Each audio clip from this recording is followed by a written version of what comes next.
नमस्कार, मी अरुणा। आज आपण करतो नारळाची भाजी। हे नारळ घेतले मी आणि हे टोमॅटो। आता आपल्याला सारणासाठी ग्रेव्हीसाठी लागणार आहे। हे डाळवं घेतलं, सांबार, अद्रक, लसूण, जिरं, हे खोबरं भाजून घेतलेलं आहे आणि लसूण आहे, हे काजू, बदाम, जिरं, हे एवढं आपण मिक्सरला काढून घेऊ। नंतर आपल्या भाजीची आपण सुरुवात करू। आपण मिक्सरला वाटून घेऊ।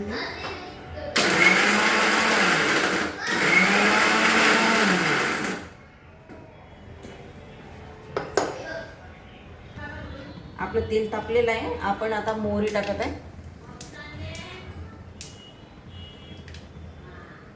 आणि हे आपण ग्रेव्ही जी काढली होती ती टाकू। आपल्या ग्रेव्हीला छान तेल सुटलेलं आहे। आपण मसाले घालूया। हा गरम मसाला घातला, ही धने जिरे पूड घातली आणि यात तिखट घातलं। अंदाजे 4 चमचे तिखट घातलेलं आहे आणि थोडी हळद घातलेली आहे। पुन्हा हलवून घेऊ आपण थोडं।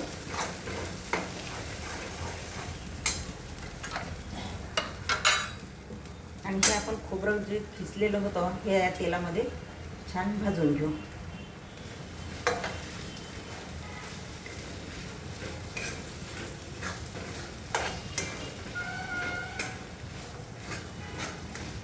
टोमॅटो टाकू।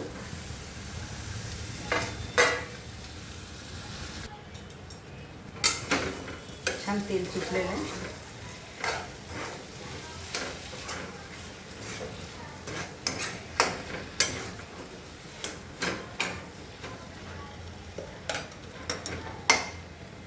आता आपण हे मसाला जे काढलेला आहे त्यातलं पाणी होतं ते पण आपण टाकून देऊ।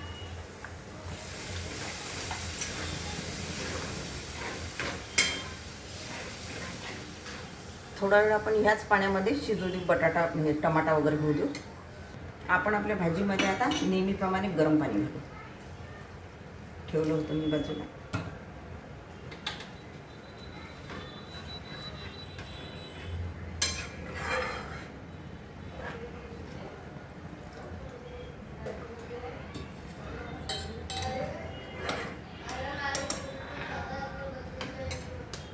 आणि चवीपुरतं मीठ घालू।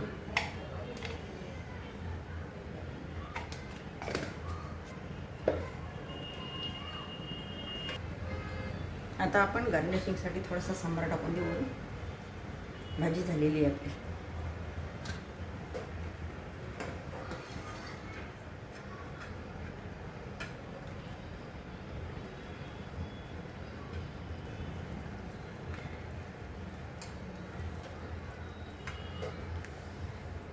आपली भाजी रेडी आहे, बघू शकता। करून बघा, खूप छान आहे ओल्या नारळाची भाजी। आणि आवडली तर लाईक आणि सबस्क्राईब करायला विसरू नका।